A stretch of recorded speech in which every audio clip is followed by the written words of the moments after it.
Hey everyone, before we start the show, I got something really cool to show you guys. I'm just going to grab my phone real quick. I saved the article. It is something really cool, almost unbelievable. So let me just pull it up real quick.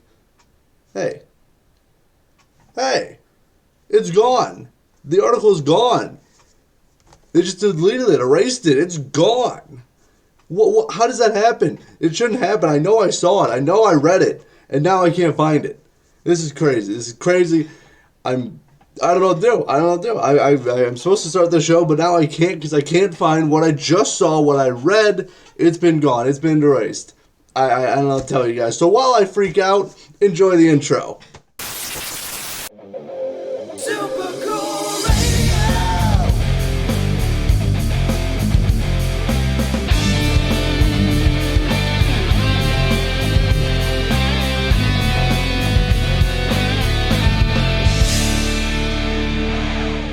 Alright, now my freak out is complete. Hello everyone and welcome back to the 7th episode of Super Cool Radio. And before we jump into all the action, if you could please thumbs up this video if you enjoy it and make sure to subscribe and turn on that notification bell. That way you not miss any Super Cool Radio interviews or episodes. Also, the best way to support this channel is to check out and buy the shirts at threadless.com. A link is in the description. Each purchase directly supports SCR and allows us to continue to produce super cool content like this episode. And now with all that out of the way, I'm opening the show with some new music from Ghost of Sunset. Recently, Ghost of Sunset released a new single entitled Afterthought. This single tells a story of a put-upon, forgotten, and long-suffering lover who catches the eye of someone who's ready to appreciate and celebrate her for all she is and all she has to offer. It is a really great story. I very much enjoy the music and the lyrics. Ghost of Sunset always deliver great music, and Afterthought is no exception. I am definitely looking forward to hearing more new music from Ghost of Sunset, so make sure to check out and support this great band. Here is their new single, Afterthought. Enjoy!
Once again, that was Afterthought by Ghost of Sunset. As always, with every band I feature, make sure to check out and support them. Now it's time for the latest topics and news. Let's go!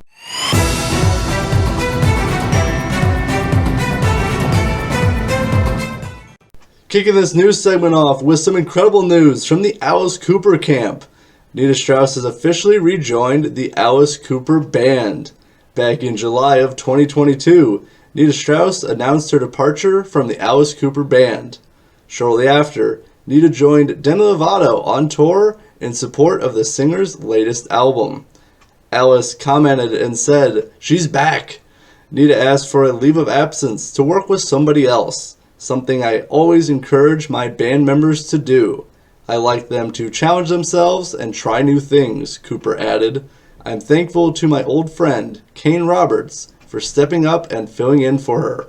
But she'll be back with us for the new tour that starts up in late April. It's going to be great to have her back. I'm super excited to hear that Nita Strauss is back with Alice Cooper. I've seen Alice Cooper 5 times, and except for the first time they had Oriente on guitar, it's always been Nita Strauss. She is an incredible guitarist. She really shreds on guitar. She has incredible skills, and it's always cool to see her live, so I can't wait to see her perform with Alice again. I'm going to be seeing Alice Cooper and Rob Zombie on tour in September, and oh, I'm so pumped. It is going to be a lot of fun. I've also had the opportunity to see Nita on a solo tour, and that was an incredible time. And I know when Nita first announced she was leaving Alice, that there was a lot of backlash and rude comments directed towards her, and I thought a lot of that was very unnecessary. I would think that a lot of these people feel really stupid right now. Now on to some Motley Crue news. Nikki Sixx said in a recent interview that this isn't a final tour for Motley Crue. While speaking with Brazil's Radio Rock, Sixx revealed that the band members are getting along great, so well in fact that they've discussed the idea of touring for quite some time. Sixx would add, "Me and Tommy and Vince had this conversation. I go, 'What are you guys doing for the next 8 years?' And everybody's laughing. I don't know. I said, 'Why don't we just keep going? Let's take it to 50. And the 50th anniversary for the band would be in 2031. Also within the interview, Nikki did not rule out new music from the band either. Sixx added, "As far as new music, I think new music always comes when the band is getting along. We get along so great right now. We've been having the best time.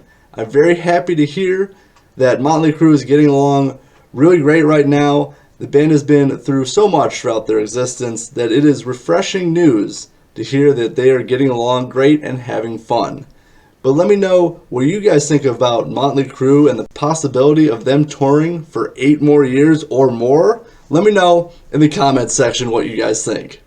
Going to wrap up this news segment with some awesome news from my friends, the Rumours. Recently, they announced their 2-star Motel Spring Tour starting on April 28th in Cedar Falls, Iowa. Anyone not familiar, the Rumours are a badass 3-piece punk rock band. I've had the opportunity to see them live a few times. It is always a fun time. I love hanging out and rocking out with the Rumours. So if you get a chance, do not pass up seeing the Rumours live. Also, they've been working very hard on new music, and I can't wait to hear it. Unfortunately, I'll be unable to see them live on this tour. However, I will be able to rock out with them during Motoblot in June. Now it's time for another edition of This Week in History. What historic events happened this week? Let's find out.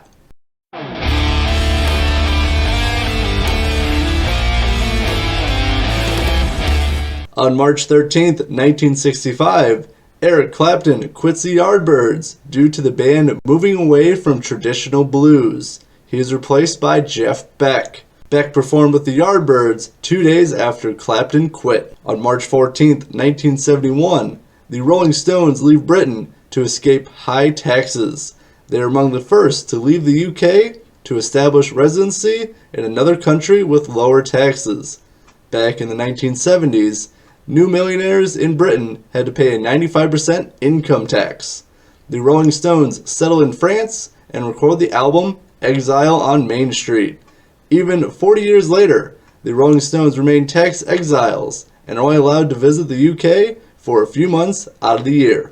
On March 14th, 2011, The original Alice Cooper Band, along with Neil Diamond, Dr. John, Darlene Love, Tom Waits, Leon Russell, Jack Holzman, and Art Rupe, are inducted into the Rock and Roll Hall of Fame. This is a star-studded class of musicians, and I have to say that Alice Cooper being inducted was very much overdue. Seems my script has ended. Did we not complete the research, people? There is none. What? I distinctly remember there being a whole campaign to get Alice Cooper in the Hall of Fame. Come on, it has to be there somewhere. You gotta be kidding me. It doesn't exist. I saw articles, I've read all this, and you're telling me no one can find it. That it's been buried, it's been deleted. All those articles and the whole campaign, the people lobbying. This is ridiculous. Okay, so if they cover that up, what else are they covering up, huh? Alright, hold on one sec. One sec. I'll be right back. This is ridiculous.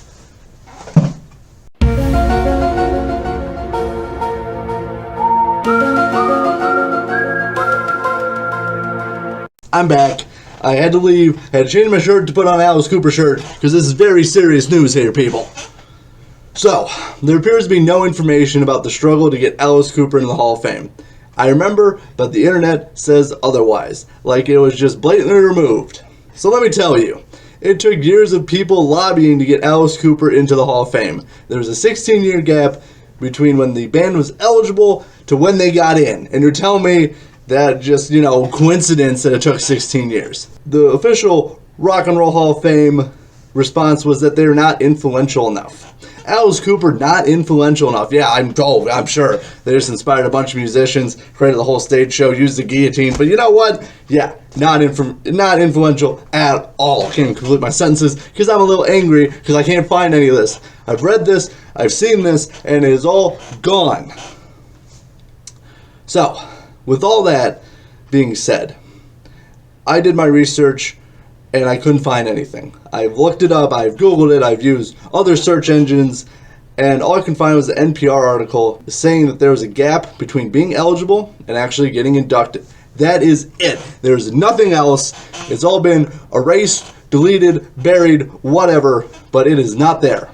I feel crazy just telling you guys because I have no information to back it up. So is any of this real, or is this all a simulation? Are we in the Matrix?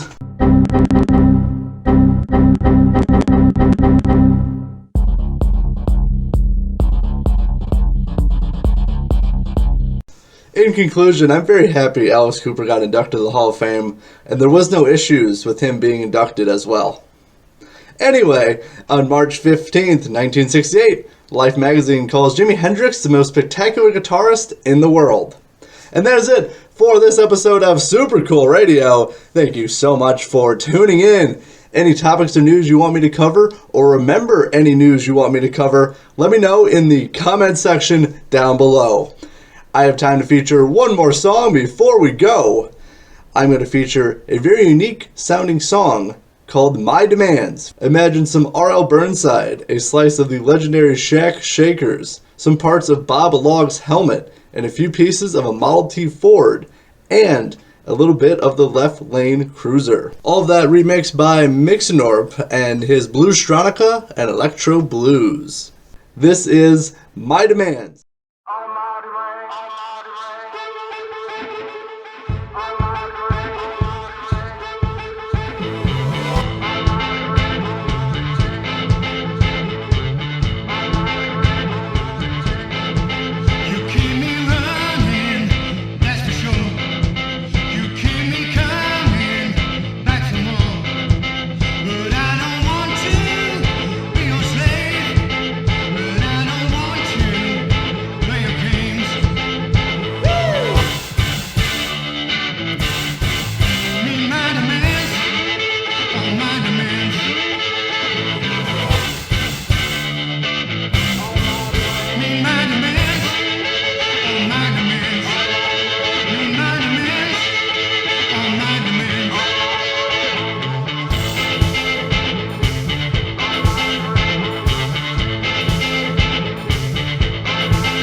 Once again, that was my demands. And that is it for this episode of Super Cool Radio. If you enjoyed this episode, please like this video and hit that subscribe button.